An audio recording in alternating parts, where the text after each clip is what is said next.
അനാവശ്യമായ പ്രതീക്ഷകൾ കൊടുക്കാതിരിക്കുന്നതാണ് നല്ലത്. കാര്യം അത് വിശ്വസിച്ച് ഒരുപാട് പേരിരിക്കും. അവസാനം യാഥാർത്ഥ്യത്തിലേക്ക് വരുമ്പോഴത്തേക്കും ആ പറഞ്ഞ ഒരു പ്രതീക്ഷയ്ക്കൊത്ത് കാര്യങ്ങൾ എത്തിയില്ല എന്നുണ്ടെങ്കിൽ അത് വലിയ പ്രശ്നങ്ങളിലേക്ക് കൊണ്ടെത്തിക്കും. ഈ ഒരു സത്യാവസ്ഥ ഇനിയെങ്കിലും നമ്മുടെ തൊഴിൽ മാധ്യമങ്ങൾ മനസ്സിലാക്കേണ്ട സമയം കഴിഞ്ഞിട്ടുണ്ട്. കാര്യം നമ്മുടെ LD ക്ലർക്കിന്റെ BEVCO LDയുടെ പരീക്ഷ, മെയിൻസ് പരീക്ഷ നടന്നിട്ടുണ്ടായിരുന്നു. പരീക്ഷ എത്ര സിമ്പിൾ ആണ് എന്നുള്ളതായിരുന്നു വെച്ചാൽ ഭയങ്കര സിമ്പിൾ ആയിരുന്നു പരീക്ഷ. നെഗറ്റീവും കാര്യങ്ങളൊക്കെ വരാം, എന്നാൽ തന്നെയും ഒരു സാമാന്യ യുക്തിക്ക് നിരക്കുന്ന കാര്യങ്ങൾ വേണം ഒരു തൊഴിൽ മാധ്യമത്തിനകത്ത് പറയാനായിട്ട്. കാര്യം എന്താ, ഇതിനകത്ത് നമ്മുടെ ഈ ഒരു തൊഴിൽ വാർത്തയ്ക്കകത്ത് നമ്മുടെ LD ക്ലർക്കിന്റെ ബിവറേജ് LD ക്ലർക്കിന്റെ കട്ട് ഓഫ് എന്ന് പറഞ്ഞ് അവര് കൊടുത്തിരിക്കുന്ന മാർക്ക് നിങ്ങൾ കാണണം. ഇവിടെ 48 മാർക്ക് മുതൽ 53 മാർക്ക് എന്നാണ് ഇതിനകത്ത് കൊടുത്തിട്ടുള്ളത്. ഓക്കെ, ഇത് ഒരുപാട് പേർക്ക് പ്രതീക്ഷ കൊടുക്കുന്ന ഒരു മാർക്കാണ്. കാര്യം 48, 53 എന്ന് പറയുന്നത് ഒരു ആവറേജ് മാർക്കാണ്. നിങ്ങൾക്ക് തോന്നുന്നുണ്ടോ ഇതായിരിക്കും കട്ട് ഓഫ് എന്ന്? അല്ലെങ്കിൽ തന്നെ ഒരു തൊഴിൽ മാധ്യമത്തിന് എങ്ങനെയാണ് കട്ട് ഓഫ് പ്രവചിക്കാനായിട്ട് കഴിയുന്നത്? സാധാരണ ഒരു പരീക്ഷയ്ക്ക് ഒരു 80-നും 90-നും ഒക്കെ കട്ട് ഓഫ് പറയുന്നതാണ് ഇത് തൊഴിൽ വാർത്ത. ഇത് തൊഴിൽ വാർത്തയ്ക്കകത്ത് വന്ന വാർത്തയാണ്. അപ്പൊ അങ്ങനെ ഒരു തൊഴിൽ മാധ്യമം എന്തിനാണ് ഇങ്ങനെ ഒരു കട്ട് ഓഫ് ഇതിനകത്ത് കൊടുത്തിട്ടുള്ളത്? കഴിഞ്ഞ പ്രാവശ്യം ഞാൻ പറഞ്ഞതാണ്, ഇമാതിരി പരിപാടികൾ എന്ന് പറയുന്നത് ഒരുപാട് ഉദ്യോഗാർത്ഥികൾക്ക് പ്രതീക്ഷ കൊടുത്തിട്ട് അവസാനം അല്ലെങ്കിൽ കാര്യത്തിലേക്ക് അടുക്കുമ്പോഴത്തേക്കും ഇതിൻ്റെ ഒന്നും 7 പോലും എത്തത്തില്ല. അതിനേക്കാളും ഇങ്ങനത്തെ പരിപാടികൾ നടത്താതിരിക്കുന്നതാണ് നല്ലത്. എനിക്ക് പറയേണ്ടത് നിങ്ങളുടെ അടുത്താണ്. നിങ്ങളൊരു കാരണവശാലും ഞാൻ പറയുന്ന കാര്യം, ഇപ്പോൾ യൂട്യൂബിൽ വേറെ ആരെങ്കിലും പറയുന്നതായിക്കോട്ടെ, ഇതേപോലത്തെ തൊഴിൽ മാധ്യമത്തിൽ പറയുന്നതായിക്കോട്ടെ, കട്ട് ഓഫ് പ്രവചനം എന്ന് പറയുന്ന പരിപാടിയെ നിങ്ങളെ പറ്റിക്കാൻ വേണ്ടിയിട്ടുള്ളതാണ്. പല ഇൻസ്റ്റിറ്റ്യൂഷൻസും വെച്ചാൽ പല ഫേമസ് ആയിട്ടുള്ള ഇൻസ്റ്റിറ്റ്യൂഷൻസും കട്ട് ഓഫ് പ്രവചനം നടത്തുന്നത് അവരുടെ മുന്നോട്ടുള്ള കോഴ്സിലേക്ക് ആളെ പിടിക്കാൻ വേണ്ടിയിട്ടുള്ളതാണ്. ആ ഒരു കാര്യം നിങ്ങൾ മനസ്സിലാക്കണം. എന്ന് വെച്ചാൽ പ്രിലിംസിന് അവർ കട്ട് ഓഫ് കുറച്ച് പറയും. കാര്യം എന്തിനാണ്? അടുത്ത മെയിൻസിന്റെ കോഴ്സ് സ്റ്റാർട്ട് ചെയ്യുമ്പോഴത്തേക്കും നിങ്ങളെ മെയിൻസിലേക്ക് കയറ്റണം അല്ലേ? അതിന് വേണ്ടിയിട്ടുള്ള ഒരു സ്ട്രാറ്റജി മാത്രമാണ് ഈ ഒരു കട്ട് ഓഫ് പ്രവചനം എന്ന് പറയുന്നത്. അത് യൂട്യൂബുകാരും അതുപോലെ തന്നെ കോഴ്സുകാരുമാണ് ഇങ്ങനത്തെ ഒരു പരിപാടി ചെയ്യുന്നത്. ഇപ്പൊ ഈ പരിപാടി നമ്മുടെ തൊഴിൽ വാർത്തയും തുടങ്ങിയിട്ടുണ്ട്. തൊഴിൽ വാർത്തയും തുടങ്ങിയിട്ടുണ്ട്. പക്ഷെ ഇന്ന് തൊഴിൽ വീതിക്കകത്ത് ഇങ്ങനെ ഒരു വാർത്ത ഞാൻ കണ്ടില്ല. എന്ത് തന്നെയായാലും ഈ പരിപാടി ഭയങ്കര മോശമാണ്. കട്ട് ഓഫ് പ്രവചനങ്ങളിൽ വീഴാതിരിക്കുക. ഒരുപാട് യൂട്യൂബ് ചാനലിൽ ഞാൻ കണ്ടു. ഇപ്പോൾ കഴിഞ്ഞ നമ്മുടെ LD ക്ലർക്ക്, അതുപോലെ തന്നെ IRBയുടെ കട്ട് ഓഫ് ഇതാണ്, ബിവറേജസിന്റെ കട്ട് ഓഫ് ഇതാണ്, +2 പ്രിലിംസിന്റെ കട്ട് ഓഫ് ഇതാണ് എന്നൊക്കെ പറഞ്ഞിട്ട് എന്തിനാണ് വെറുതെ ആളെ പറ്റിക്കുന്നത്? നമ്മൾ ചെയ്യുന്നതിലൊക്കെ എന്തെങ്കിലും ഒരു എത്തിക്സ് വേണ്ടേ അല്ലേ? ഒരു കാരണവശാലും നിങ്ങൾ ഇമാതിരി പരിപാടികളിൽ വീഴാതിരിക്കുക. ഇതൊക്കെ ഫേക്കാണ്, അട്ടർ ഫേക്കാണ്. ഒരു കാരണവശാലും വിശ്വസിക്കരുത്. ഓക്കെ, അപ്പൊ എന്തായാലും നമുക്ക് വാർത്തയിലേക്ക് തന്നെ കിടക്കാം. എനിക്ക് വാർത്ത വായിക്കാൻ പോലും താല്പര്യമില്ല. ഓക്കെ, അപ്പൊ ഇത് നമ്മുടെ തൊഴിൽ വാർത്തയ്ക്ക് അത് കൊടുത്തിട്ടുണ്ടായിരുന്ന ഒരു വാർത്തയാണ്. കാര്യം ഇത് കണ്ടപ്പോൾ തന്നെ എനിക്ക് മതിയായി ഈ ഒരു സാധനം. ഈ കട്ട് ഓഫ് പ്രവചനം എന്ന് പറയുന്നതേ നിങ്ങളെ പറ്റിക്കാൻ വേണ്ടിയിട്ടാണ്. ഒരു കാരണവശാലും ഇതിൽ വീഴരുത്. ഓക്കെ, നമുക്കടുത്ത് തൊഴിൽ വീതിയിലെ ഏറ്റവും പ്രധാനപ്പെട്ട വാർത്തകളിലേക്ക് കിടക്കാം കേട്ടോ. അപ്പൊ തൊഴിൽ വീതിയിൽ ആദ്യം കൊടുത്തിട്ടുള്ള വാർത്ത എന്ന് പറയുന്നത് നമ്മുടെ സിവിൽ പോലീസ് ഓഫീസറിന്റെയാണ്. സിവിൽ പോലീസ് ഓഫീസറിന്റെ ഒഴിവുമായിട്ട് ബന്ധപ്പെടുത്തിയിട്ട് ഒഴിവ് 1536 ആയി എന്ന് പറയുന്നത് അല്ലേ? അപ്പൊ കഴിഞ്ഞ തിങ്കളാഴ്ച കട്ട് ഓഫ് ഇത്രയും ഇല്ല. കട്ട് ഓഫ് അല്ല, നമ്മുടെ ഈ ഒരു ഒഴിവ് ഇത്രയും ഇതിനകത്ത് വന്നിട്ടില്ലായിരുന്നു. എന്തായാലും ഡേ ബൈ ഡേ ഒഴിവ് കൂടിക്കൊണ്ടിരിക്കുകയാണ്. നല്ലൊരു കാര്യം തന്നെയാണ്, ഒരുപാട് പേർക്ക് ജോലി കിട്ടട്ടെ അല്ലേ? അപ്പൊ നമുക്ക് നോക്കാം. സിവിൽ പോലീസ് ഓഫീസർ തസ്തികയുടെ 106 ഒഴിവുകൾ കൂടി റിപ്പോർട്ട് ചെയ്തു.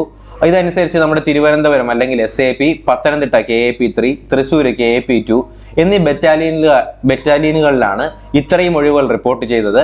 തിരുവനന്തപുരത്ത് നിലവിൽ ഇപ്പോൾ 31 ഒഴിവുകളാണ് പുതുതായിട്ട് റിപ്പോർട്ട് ചെയ്തത്. ആ ഒരു കാര്യം ശ്രദ്ധിക്കുക.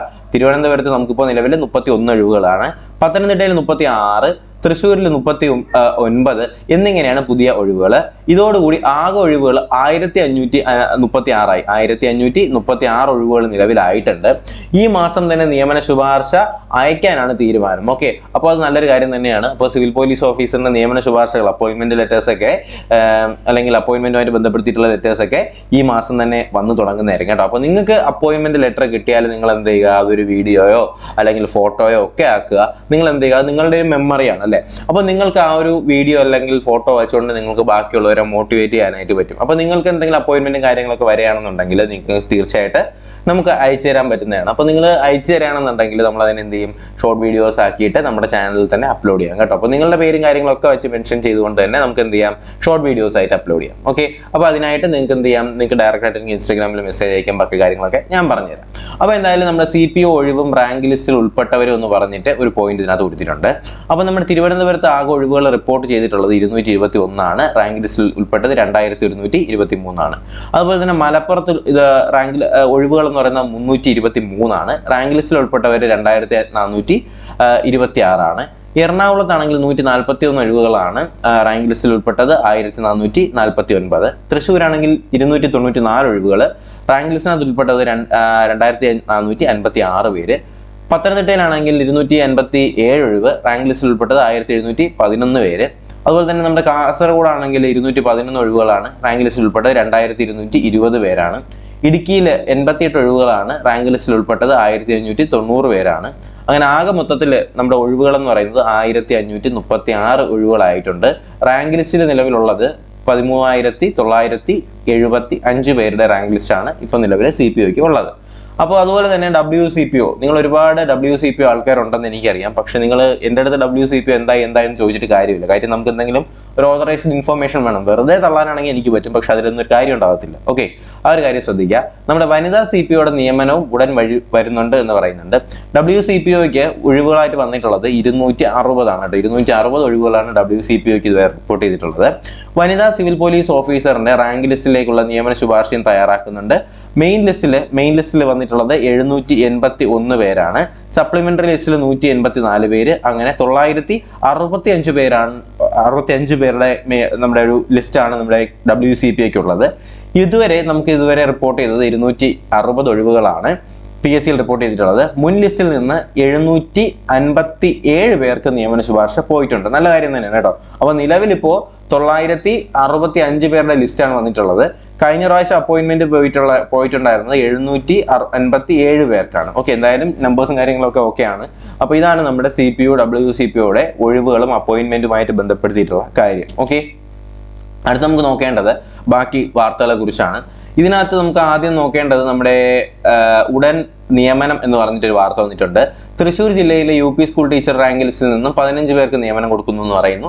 അതുപോലെ തന്നെ ജൂനിയർ അസിസ്റ്റന്റിന്റെ 6 ചോദ്യങ്ങൾ ഒഴിവാക്കിയിട്ടുണ്ട്. വാട്ടർ അതോറിറ്റിയുടെ ഓപ്പറേറ്ററുടെ ആദ്യഘട്ട നിയമനം 306 പേർക്കാണെന്ന് പറയുന്നുണ്ട്. ഇത് നമ്മുടെ CPOയുടെ നേരത്തെ നമ്മൾ പറഞ്ഞ ക്വസ്റ്റ്യനാണ് ഈ ഒരു വാർത്ത എന്ന് പറയുന്നത്. അപ്പോൾ അത് നമുക്ക് വേണ്ട. അതുപോലെ തന്നെ എന്താണ് സ്കൂൾ ടീച്ചറിന്റെ ഇംഗ്ലീഷ് ഷോർട്ട് ലിസ്റ്റിൽ 76 പേര് വന്നിട്ടുണ്ട്. നമ്മുടെ ദേവസ്വത്തിന്റെ LD ക്ലർക്കിന്റെ ലിസ്റ്റ് പ്രസിദ്ധീകരിച്ചു. നമ്മളെല്ലാവരും കണ്ടതാണ്, നമ്മൾ ടെലഗ്രാം ഗ്രൂപ്പിൽ ഇട്ടതാണ് അതിന്റെ ഒരു ലിസ്റ്റ് എന്ന് പറയുന്നത്. അതുപോലെ തന്നെ നമ്മുടെ LP സ്കൂൾ ടീച്ചറിന്റെ ഒരു വർഷത്തിനിടെ നിയമനം വെറും 22% മാത്രം എന്ന് പറയുന്നുണ്ട് കേട്ടോ. 11,000 പേരുള്ള ലിസ്റ്റിൽ നിയമന ശുപാർശ നടന്നത് 2,584 പേർക്കാണ്. അപ്പൊ അതുമായിട്ട് ബന്ധപ്പെടുത്തിയിട്ടുള്ള ടേബിളും കാര്യങ്ങളൊക്കെയാണ് ഇതിൽ കൊടുത്തിട്ടുള്ളത്.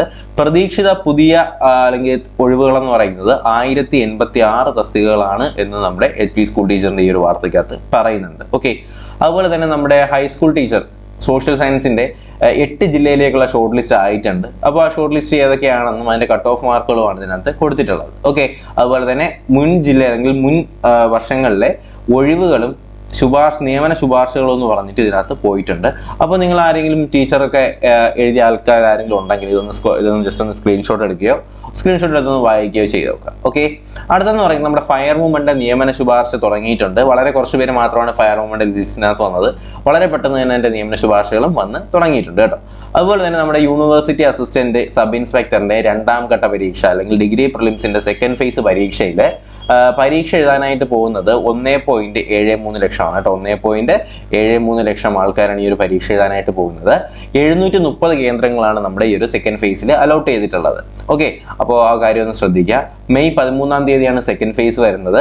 പ്രാഥമിക പരീക്ഷ മെയ് 27-നാണ് അല്ലെ അവസാനത്തെ, എന്നുവെച്ചാൽ മെയ് 27-നാണ് ലാസ്റ്റ് ഘട്ടം. ഇനിയിപ്പോൾ അടുത്ത വരെ ഫേസ് വരാൻ പോകുന്നു വെച്ചാൽ 13-ാം തീയതി നമ്മുടെ അടുത്ത ഫേസ് വരുന്നു.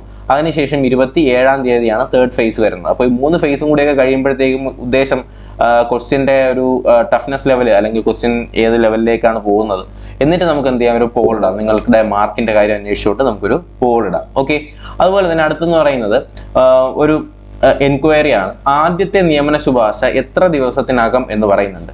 റാങ്ക് ലിസ്റ്റ് പ്രസിദ്ധീകരിച്ച് 15 ദിവസത്തിനകം നിയമന ശുപാർശ ചെയ്യണമെന്നാണ് വ്യവസ്ഥ.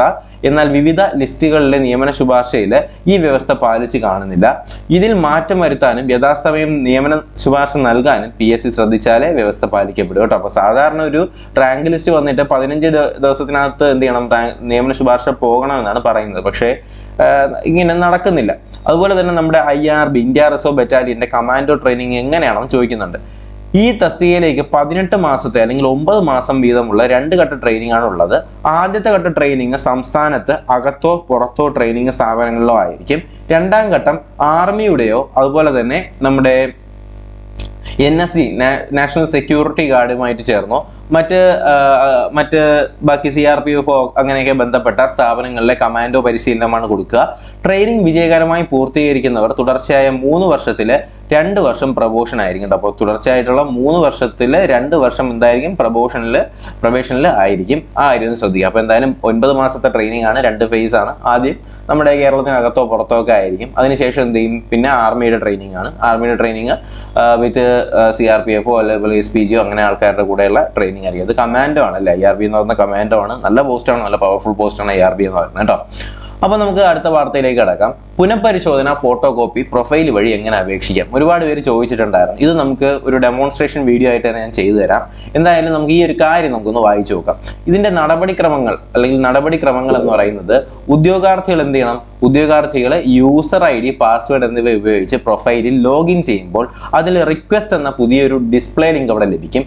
ഇതിൽ ക്ലിക്ക് ചെയ്യുമ്പോൾ ഏതൊക്കെ അപേക്ഷകൾ നൽകാൻ കഴിയുമെന്നത് ദൃശ്യമാകും. രണ്ടാമത് എന്ത് ചെയ്യുക, ഉത്തരക്കടലാസ് പുനഃപരിശോധന, ഫോട്ടോ കോപ്പി, ഉത്തരസൂചിക സംബന്ധിച്ച പരാതി എന്നിവയിൽ ഉദ്യോഗാർത്ഥിക്ക് ആവശ്യമുള്ള റിക്വസ്റ്റുകൾ നമുക്ക് ഏതാണോ അത് തിരഞ്ഞെടുക്കുക. അതിനുശേഷം ഓരോ അപേക്ഷയുടെയും ഫീസ് സംബന്ധിച്ച വിവരങ്ങളും അപേക്ഷയെ സമർപ്പിക്കേണ്ടതിനുള്ള സമയപരിധിയും ഇതിനകത്ത് ലഭിച്ചിട്ടുണ്ട്. ഈ ഓൺലൈൻ അല്ലെങ്കിൽ ഫീസ് ഓൺലൈനിലാണ് നമ്മൾ അടയ്ക്കേണ്ടത്. ഓൺലൈൻ ഫീസ് അടയ്ക്കുന്നതിനുള്ള സംവിധാനം ഏർപ്പെടുത്തിയിട്ടുണ്ട്. നിശ്ചിത ഫീസ് ഓൺലൈനായി അടച്ച അപേക്ഷ നൽകുക. അതുമായിട്ട് ബന്ധപ്പെടുത്തിയിട്ടുള്ള തസ്തികയുടെ കാറ്റഗറി നമ്പർ നൽകിയാൽ മാത്രമേ അപേക്ഷകൾ സമർപ്പിക്കാനായിട്ട് കഴിയത്തുള്ളൂ. പ്രൊഫൈൽ വഴി ഓൺലൈനായിട്ട് നൽകിയ അപേക്ഷകൾ PSCയിൽ ലഭിച്ചോ എന്നും അപേക്ഷകൾ പരിശോധനയുടെ ഏത് ഘട്ടത്തിലാണെന്നും അറിയാനുള്ള അവസരം നമുക്കുണ്ട്. എന്തായാലും നമുക്കതിനുള്ള അവസരമുണ്ട്. PSC ഫീസൊക്കെ ഈടാക്കി തുടങ്ങിയിട്ടുണ്ട്. അപ്പോൾ എന്തായാലും അത് PSCക്കും വലിയൊരു ബെനിഫിറ്റ് തന്നെയാണ് അല്ലേ. PSCക്കും വരുമാനത്തിനുള്ള വകയൊക്കെ അതിൽ നിന്ന് കിട്ടിക്കോളും. അപ്പോൾ എന്ത് തന്നെയായാലും ഇതൊക്കെയാണ് നമ്മുടെ ഈ ഒരു പ്രധാനപ്പെട്ട വാർത്തകൾ എന്ന് പറയുന്നത്. അപ്പോൾ എന്ത് തന്നെയാലും ഞാൻ ഈ പറഞ്ഞ പോലെ തന്നെ ഒരു കാരണവശാൽ ഇമാതിരി കട്ട് ഓഫ് വീഡിയോകളിലും അതുപോലെ തന്നെ കട്ട് ഓഫ് പ്രവചനങ്ങളിലും ചെന്ന് വീഴരുത്. നിങ്ങളുടെ മൈൻഡ് ഡെസ്പായി പോകത്തേ ഉള്ളൂ. നിങ്ങൾ മാക്സിമം നിങ്ങൾ കൊടുക്കുക. ബാക്കിയൊക്കെ ദൈവത്തിൻ്റെ കയ്യിലും കേരള PSCയുടെ കയ്യിലുമാണ്. ഓക്കെ, അപ്പോൾ നല്ലപോലെ തന്നെ ശ്രമിക്കുക. ഒരുപാട് പരീക്ഷകൾ വരുന്നുണ്ട്. വിജയം നിങ്ങൾക്ക് തീർച്ചയായിട്ടും ഉണ്ടാവും. ചെറിയ ഈ വീഴ്ചകളിലൊന്നും തളർന്നു പോകരുത്. നമുക്ക് എന്തോ വലിയൊരു കാര്യം നമുക്ക് വേണ്ടി ദൈവം വച്ചിട്ടുണ്ട് എന്നുള്ള വിശ്വാസത്തിൽ തന്നെ മുന്നോട്ട് പോകുക കേട്ടോ. അപ്പോൾ എന്തായാലും നമുക്ക് പുതിയൊരു വീഡിയോ ക്ലാസ്സും ഒക്കെ ആയിട്ട് തന്നെ കാണാം. അപ്പോൾ ഈ ഒരു വീഡിയോ നിങ്ങൾക്ക് ഇഷ്ടപ്പെട്ടു അല്ലെങ്കിൽ ഉപകാരപ്പെട്ടു എന്നുണ്ടെങ്കിൽ മാത്രം വീഡിയോ ഒന്ന് ലൈക്ക് ചെയ്യുക, ചാനൽ ഒന്ന് സബ്സ്ക്രൈബ് ചെയ്യുക, നിങ്ങളുടെ സുഹൃത്തുക്കളിലേക്ക് കൂടി വീഡിയോ ഒന്ന് എത്തിച്ചു കൊടുക്കുക. ഓക്കെ, അപ്പോൾ എന്തായാലും പുതിയൊരു വീഡിയോ ക്ലാസ്സും ഒക്കെ ആയിട്ട് നമുക്ക് ഉടനെ തന്നെ കാണാം. എന്തെങ്കിലും സംശയമുള്ളവരെ എനിക്ക് ഇൻസ്റ്റാഗ്രാമിൽ മെസ്സേജ് അയച്ചാൽ ഞാൻ റിപ്ലൈ തരാം. ഓക്കെ, അതിലേക്കുള്ള ലിങ്ക് ഞാൻ ഡിസ്ക്രിപ്ഷൻ ബോക്സിൽ കൊടുത്തേക്കാം. അപ്പോൾ പുതിയ വീഡിയോ ഉടനെ ഉണ്ടാവും. അതുവരേക്കും എല്ലാവർക്കും bye, goodbye, take care.